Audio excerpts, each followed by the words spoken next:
Hi everyone, hope you're doing well from wherever you're watching this channel, depending on your time zone. Now, the price of a 2 kg packet of unga in this country is retailing between 200 to 230 shillings. But again, there is a threat that the possibility of this price going up to 250 shillings is inevitable. Every sign is showing that soon, one packet of unga is going to retail at 250 shillings. And people are wondering, Ruto gave promise that the price of unga is going to reduce to 150. During campaign it was 70. But again, he told Kenyans in 1 week time, when he was in Machakos somewhere there, the price of unga would reduce to 150. Now, things are going south.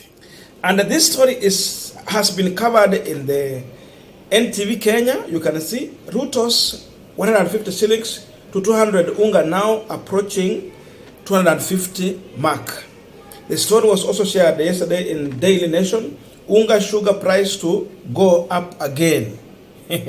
So it means that it had reduced for a short time, then it is now actually gradually increasing. That means there is no any hope that soon the price of unga or sugar is going to reduce. In fact, for sugar it was a surprise. Just within one night, we saw 2 kg packet of sugar going for 430 shillings, just from nowhere. And Pauline Njoroge decided to remind Dennis Itumbi on the hyped price of unga that they were selling on social media, promising that William Ruto is a brain power dealing with the issue of high cost of unga in a different manner, away from what the handshake brothers were doing when they brought in subsidy. In fact, he was rubbishing subsidy, and he was saying that Ruto is a brainstorm dealing with the issues without necessarily introducing subsidy.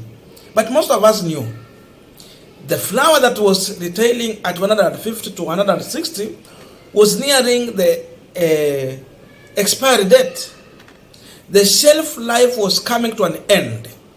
And because many Kenyans were not able to afford the unga, the only way for the people who are in a unga business, of course, the millers and the supermarket, to gain their profit or not to make losses, it was only to reduce the price so that they can attract customers.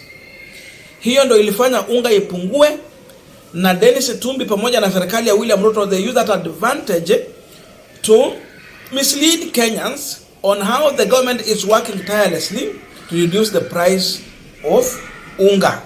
So it was seen like they are working. Something is happening. The price is coming down. This was only a story for 1 week.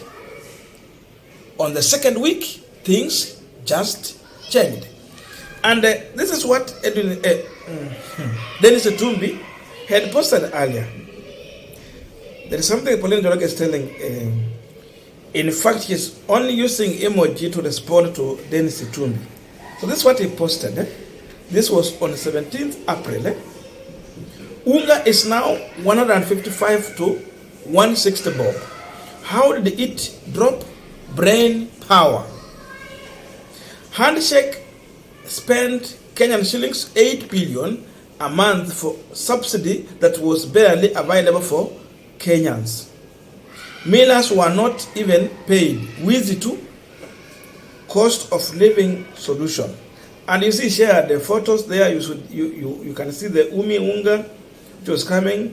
The price is retailing at 167, 159. That's how it was. The same thing on Twitter. Forget facts checking. Now he's rubbishing the mainstream media, because now for them they were trying to check, how did this price go down?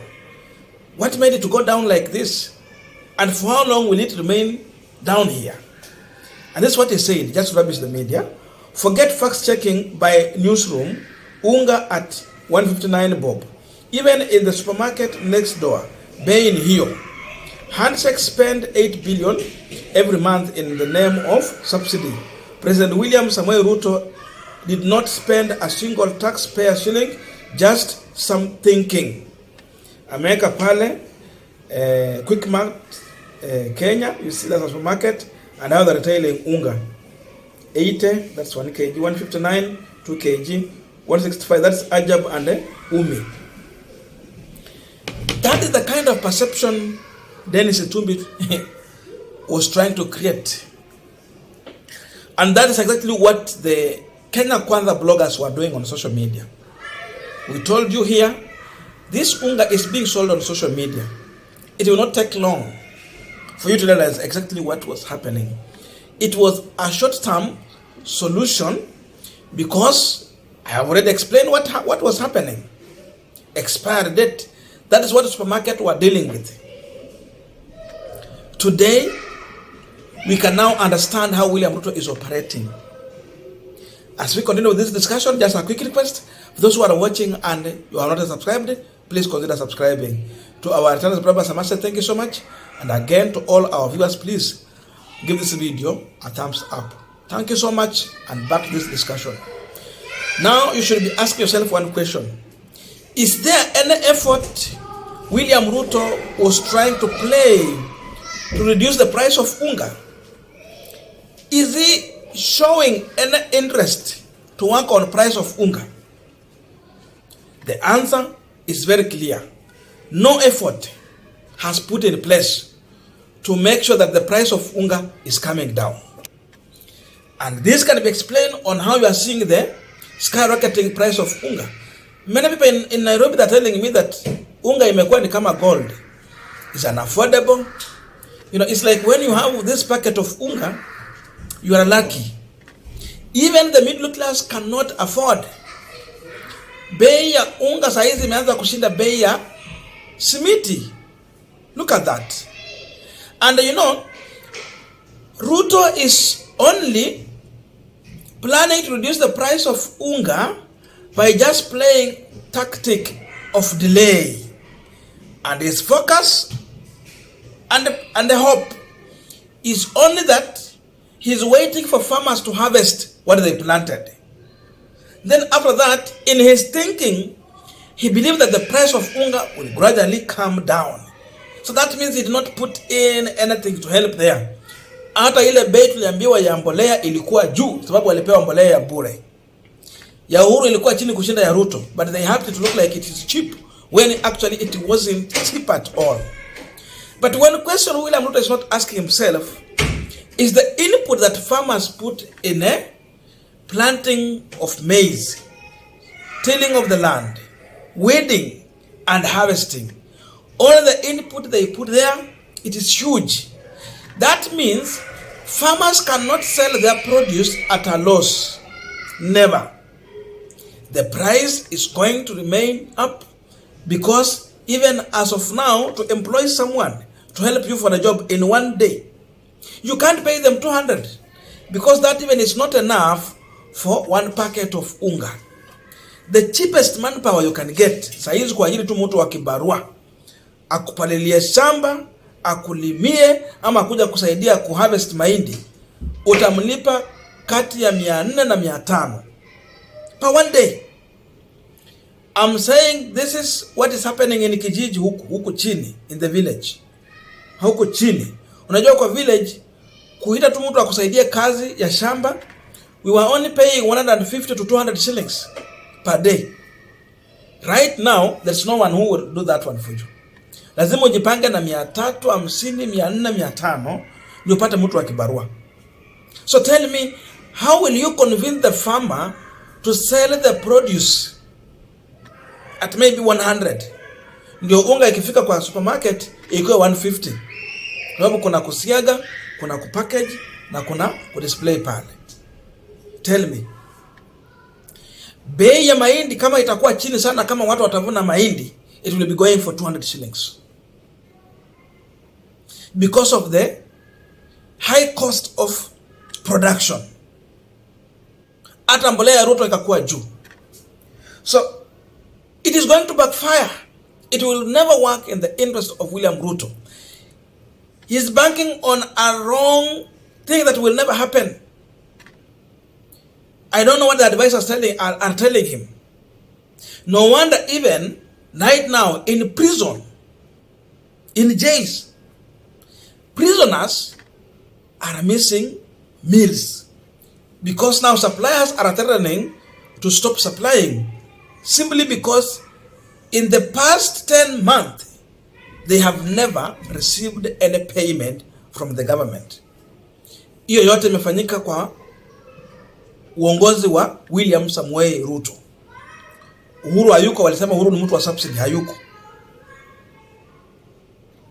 Wakulima walikuwa wanauza mchele yao to government institution kama jela na mashule, learning institution, na Uhuru alikuwa amewasaidia, hata walikuwa wanauza mchele yao kwa bei mzuri, na wale wakinunua wananunua pia sababu kwa serikali ilikuwa inaongezea kuwajazia, ndio wanunua pia kwa bei ambayo iko sawa. Saa hizi the Mwea farmers do not have market for their produce. Again, watu wa jela saa hizi hawana chakula. Na Ruto hako tu anaangalia. We have a clueless president who is employing and deploying bloggers to help him do the work. Siku atakuja kugundua bloggers are not solution, kitakuwa kimeumana. There are things you can lie about, but there are other things you cannot. Kama bei ya unga ni 200, uwezi rudisha ukasema 150 and you continue selling a lie for long time. Selling a lie is expensive. It is expensive because maintaining that lie is a problem. Unazambia wa Kenya leo na kesho kutwa, ile siku ingine they will hit you with the truth. And this is the truth. Bei ya unga inaenda 250. It's only Kenyans to come out and speak their mind, express their views, express their feeling about this government. If they keep quiet, Ruto will continue to keep quiet. But it's not because they don't have money. He's collecting revenue. The question is, where is the money going to?